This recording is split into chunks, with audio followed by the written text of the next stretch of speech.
was a bit of a getting used to these headphones. Okay. Well, thank you, and thank you for the nice introduction.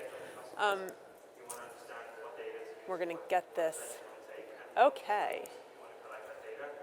So, insurance and inspiration is probably not something that you hear every day, and this segues nicely into this talk today. But here, and I'm going to tell you a little bit about YuLife, more relevant to how we're helping drive healthy habits through game mechanics.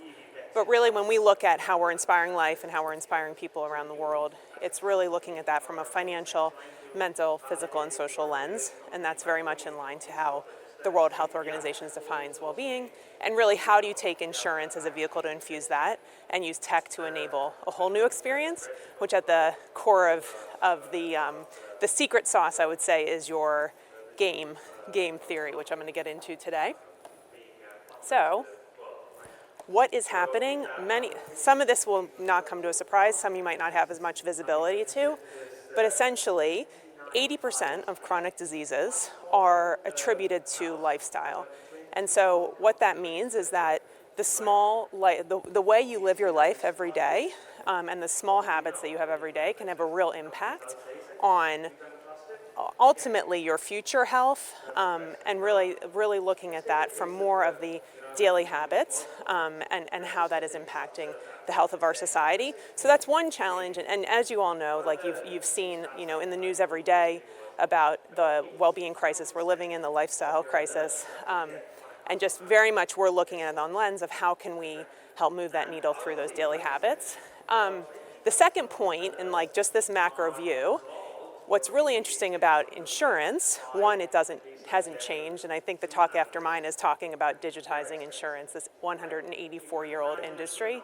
But insurance has, over time, some of the, I would say, technical capabilities have improved through the delivery and the operational, and the servicing the claim, and there's some added value that's, in terms of on a prevention level. But really what's happening is that the prices are going up of insurance and nothing is really changing of the industry.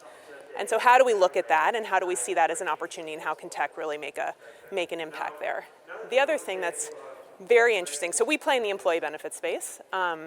We are providing group risk insurance, group life insurance, income protection, and we're doing that by incentivizing healthy behavior through great tech. And what's interesting is that if you look at the employee benefits landscape, one of the biggest challenges is that people do not engage with their benefits. And so even though the intention is good, if there's no engagement, then is there real value in that tool? And so what I think, one very interesting stat, which many people don't realize, is that a lot of the mental health tools that are out there, and you may have heard of employee assistance programs or other kind of reactive, even telehealth, telemedicine, at best, you're getting about 2% of the employee population engaging in those tools, yeah? So those are the tools that insurers have embedded and included in many of their product capabilities, but actually the reality is what's happening to the rest of the population, the whole population. So we look at, prevention. How is prevention defined? And it's really to keep something from happening. But if no one's actually using the tools, then how are you actually helping to keep that something from happening? And this is actually an article that came out. It was a U.S. article at the Washington Post, but very relevant to the U.K. as well, talking about just 2,000 steps a day can actually help keep premature death at bay. And that is a message just to keep that in your mind as kind of I talk a little bit more about what we're doing. So, many of you will, I don't know, how many of you are wearing a wearable here today? Raise your hand. Okay. How many of you play games? Not just Scrabble. So, many of you know, whether, however you're motivated, whatever you're doing for your own health, whether those are simple walks, whether that's meditation, you all are taking your own journey, right? But that journey at the moment, the way an employer, the employer is giving you benefits, right? And they're giving you benefits that ultimately is helping hopefully prevent illness from happening, right? And so on a simple level, you might be taking your walks, but actually you need the support if anything bad were to happen, which is really where insurance kicks in. The story that we're kind of talking about is how do you take prevention, which essentially kind of starts with insurance in the extreme case, and then goes into your everyday habits. How do you move the role that insurance plays upstream? And so what's interesting is if you unpack that, a claim. So an employer buys group life insurance for your team. Typically, 1 in 1,000 people would have that, would claim or income protection if there's a sickness, right? And then as you see this early intervention, which I was talking about with the mental health and the telemedicine, you might get 2%, 2 in 100 people. And then you probably have heard about, many of you who are wearing wearables may have heard about either you've downloaded your own health and fitness apps or you've been provided well-being tools within your organization. Many of those tools are built in a way that doesn't incentivize and motivate, and hasn't really applied game mechanics and game theory in order to drive engagement and participation. So what's happening in that space, and what I'm kind of calling the self-motivated well-being tools, it's your yoga bunnies, your people who are going to the gym, those who get up and they're like, I want to do those 10,000 steps, but where you make real change is how do you get the person who's doing 1,000 steps to do 2,000 steps? And that's definitely not by giving them just, big targets, quantity targets. So those self-motivated tools, it's quite interesting because in that where you might say that that's for everyone, only about 2 in 10 people are really engaging and participating in those tools. So what gets really interesting is this, which looks like kind of a pinkish purple. This whole population well-being tools, and where this kind of is, this is a FinTech audience, right? You guys are all, you embrace technology. That this is not possible without good tech, without tech that incentivizes and motivates through what I believe is game mechanics, because no one else has really been able to do that in a way that has driven that 80% level of participation. And I'll talk a little bit more about that. So how is gamification played into this model? So really, there are 3 areas that you need to think about. So when you talk about action doesn't just mean, run the half marathon. It doesn't mean, do 60 minutes of meditation a day. Action is about simplicity, accessibility, and there's a lot that you talk about with inclusivity, and inclusivity can go very much intersect with health. So action is really make the actual activity attainable, yeah, and then that will drive better participation. So that could be a 5-minute walk, a 10-minute meditative breathing exercise. It's not about the volume, and it's about making it feel like you can achieve it, and that is where you unlock that much larger population beyond your gym goers. Motivation. Everyone needs motivation. Some people have motivation. People are motivated in different ways. What we've found is reward-based incentivization is really critical. Now that reward-based incentivization could be in the form of financial rewards. It could be in the form of social impact. So walk a bunch, plant some trees. But you have to give that motivation in order to, and this is very much an underlying principle of game theory, in order to really drive that engagement. And the third component of this trifecta are triggers, which some people call nudges. So how do you use technology to nudge, to keep people engaged? And we do that in a series of ways, and whether that's dueling colleagues, and whether you have a competitive spirit, and that enables that a leaderboard is the way that you need to be really triggered, or that there's an event. So, around like Mental Health Awareness Week. So a way that you can nudge is by giving increased incentivization around certain periods of the day, where maybe you could say, okay, and participate in a meditation, you'll get incentivized this way. And tech is enabling all this to happen.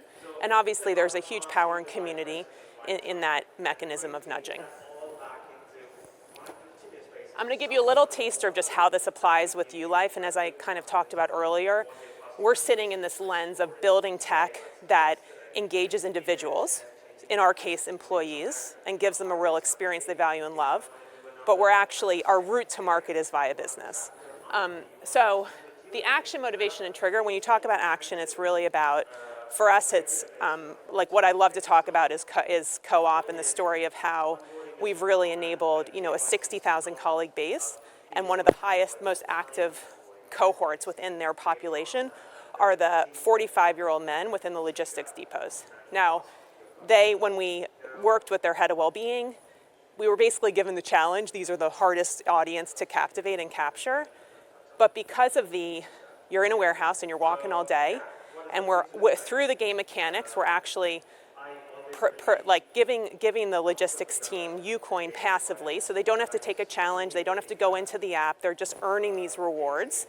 And so what happens is that they go into the app at the end of the day and they're like, oh my gosh, I've just earned all this UCoin, which I can exchange for vouchers or plant trees, and it keeps them going back for more without them actually having to think about it almost. The motivation, again, like having a really simple, seamless way to connect. We're not going to go out there and build the next calm meditation app. We're going to partner with the best in class, and we're going to make the tech really damn good.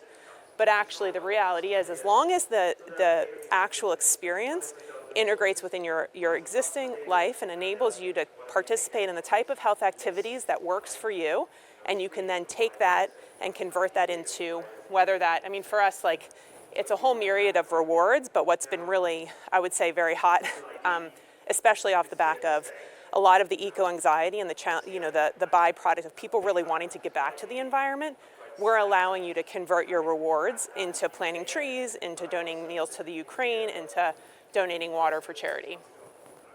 And then naturally, like we have different triggers around events, around things that are happening, around dueling colleagues. But again, like a lot of these principles you'll see with really great game mechanics. And what's happening? For us, we're seeing like unprecedented levels of engagement in the employee benefit space. What I also am like quite proud about, and I think we talk about a lot, is we're getting monthly active users of about 44% on average. And I don't know if you've ever looked into the monthly active users of a health and fitness app, but it's 4%. So to be in this B2B landscape, really helping connect with and drive change and drive healthy behaviors with such a large employee population, but that is actually like transcending all of, you talk about super apps, power apps, world-class apps, like the simple act of using those game mechanics is really driving and triggering that engagement in a new, meaningful way. So there's just a lot of things. You talk about, like, one of the things I said, on a mental health level, such low engagement with mental health provisions in workplaces. It's not only a problem in terms of 1 in 5 experiencing mental health issues, but actually the tools in place no one uses because they're not acceptable and they're definitely not tech-enabled. And so what we're seeing is by having this one destination and this one app, for lack of a better word, like, and cliche, in your pocket that people love and are using every day for simple activities and rewards, is actually driving up the utilization of the other services and tools in the company by five times, which that is in effect, if you think about, even the reactive, I talked about prevention, even if there is a reactive requirement because someone is ill or because you need to call the doctor because your kid, what happened to me recently, like my kid put her finger in the candle and I called a doctor, I had the access right through YuLife and got a call back in 20 minutes to say go to the emergency room because it's like in where you move your finger and it could ultimately have long-term damage. Like, to have that ability to and that responsiveness is so powerful. By the way, the byproduct of that is that I then built more trust with YuLife, not only because I'm biased because I work there, but actually the practicality of using the tech as a real force for good is really powerful. We have also some like validation, which I won't dive into because it's not a sales pitch, even though I got my 2 sales guys in the front row. But great validation through Forrester in terms of, okay, there's always a so what factor. Like, we've been able to validate an ROI through actually driving this incremental engagement versus a traditional insurer, which has been really powerful. We always love a bit of like social proof, right? And I think what I love about this review, and we're very proud of our Trustpilot reviews because it's probably some of the most authentic type of reviews. So much so that our CTO yesterday did a post on LinkedIn saying, who cares about awards? Look at your ratings, because it's probably the most authentic way to actually show the value you're driving to an individual's life. And so this was really about, and I'll just read it quickly, I think just in case you can all see it. I always talked myself out of doing anything because I felt I didn't have the time. It's amazing how this app has changed my life. My productivity at home and at work has dramatically increased. My mental well-being has been given a huge lift. My confidence is through the roof, and it's made me realize just how competitive I am. Definitely a life-altering app. The value of this is not your guy that's doing 10,000 steps a day. This is someone who was in a rut. This is someone who needed that nudge and needed that push and really drove impact. And this is a whole, you talk about enablement in a whole new way. And that's really, I think, the beauty of how you can use game mechanics and use tech as a force for good to really enable those healthy habits in a new transformative way. And we're seeing that every day. And these kind of examples, you can't create, you can't make them up, which is really powerful. And it's just the beginning. So this just, a little bit about we're growing, we're launching in the US, we're launching in South Africa and across Europe. And so we're just really excited to be able to really, I think, it's we're doing some really cool stuff, and all of you here are doing a lot of, there's a lot of great innovation in this room today, but really, we're taking businesses on a bit of a journey, and it can be a slow process, but it's also, I think, quite rewarding to see that we are really can really change the insurance industry for the better, and really help a lot of lives in the process. And that is, thank you.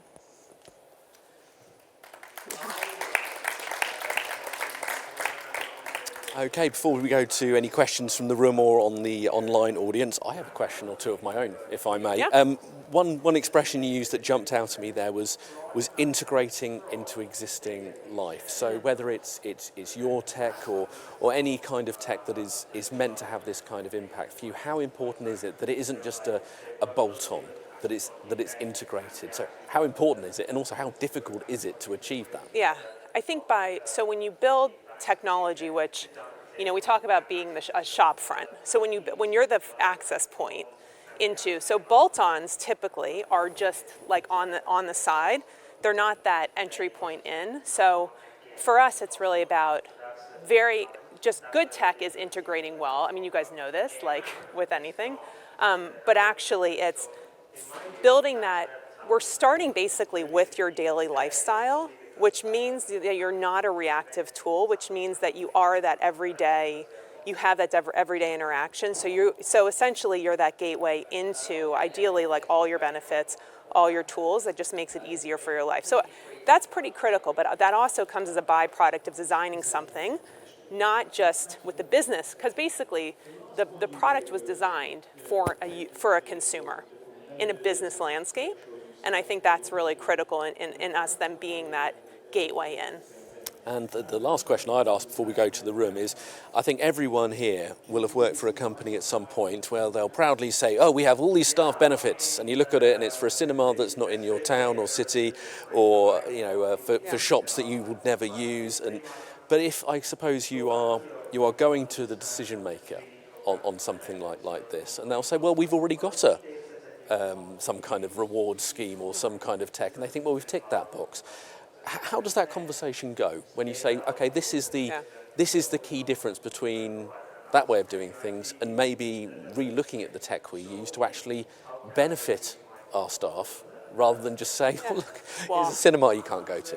I would say that always lead with the data, because if you ask that cinema person, but you ask the individual who's providing that cinema reward, how many people redeem that? Typically the providers, they're giving you the data.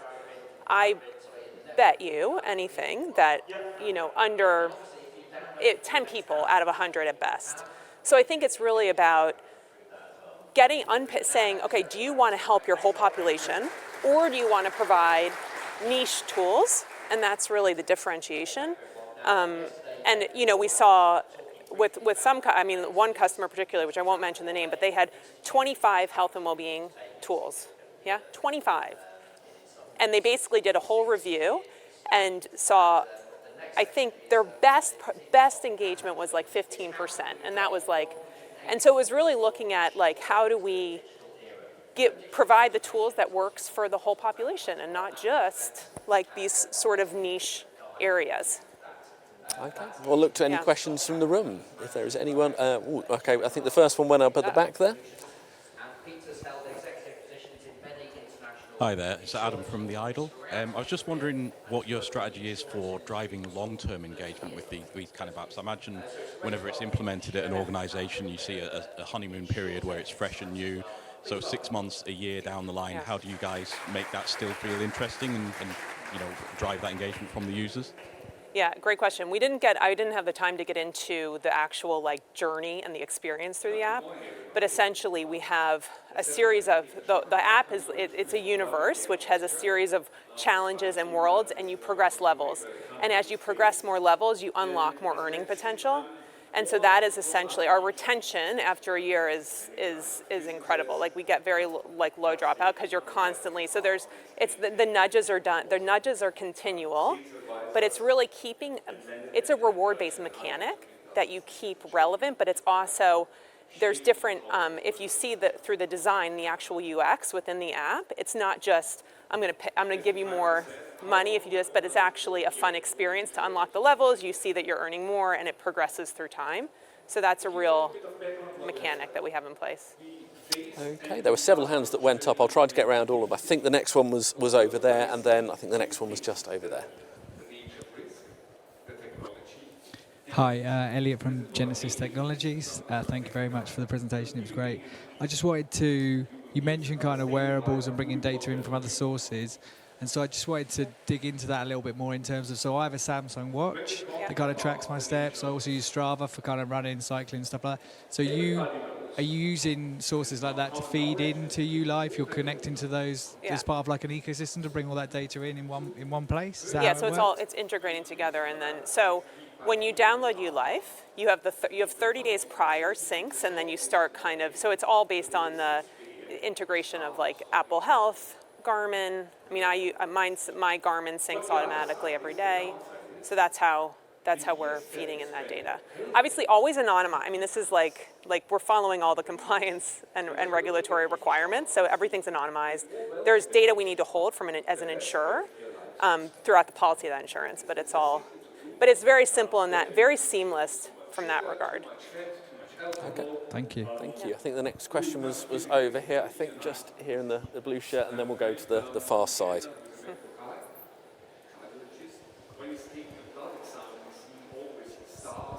Hey, I'm Ollie. I run a market research company called Behind Login. Yeah, it sounds like a really cool proposition. Love the app. I was just wondering what your sort of product roadmap looks like. Is there anything exciting, like new features on the horizon? And then also, kind of how are you validating that? Like, what insights are you using to help build that roadmap? So I'll give you one.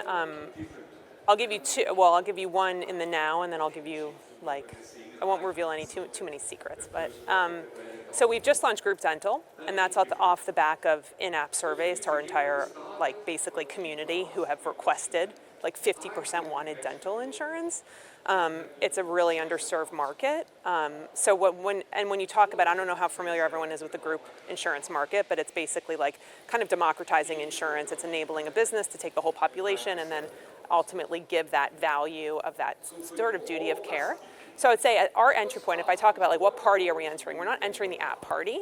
We are using tech to enable a really great insurance product. So I would say right now we're playing in this group life, income protection, critical illness space. Group dental is just launched, and then we're going to be getting into PMI, so group health insurance.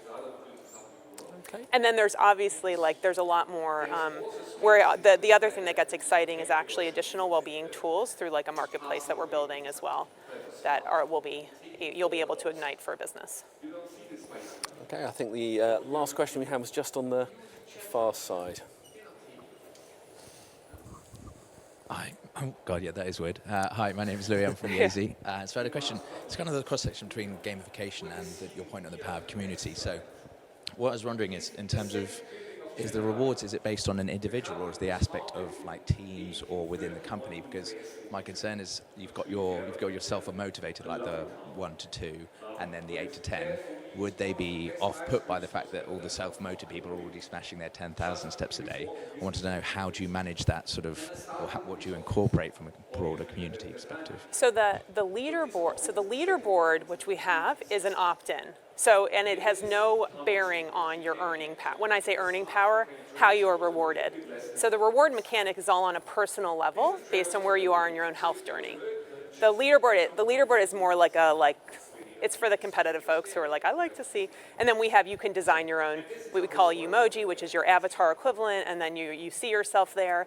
But I would say in terms of the actual reward mechanic, it's always on an individual level. Where it gets community is so a lot of businesses will run like a charity where there's surge rewards. So it's less about, you did 10,000, I did 7, the 10,000 guy gets double. That doesn't happen because the reward mechanic is all based on a 5-minute or a 10-minute walk. It's not based on steps you are achieving.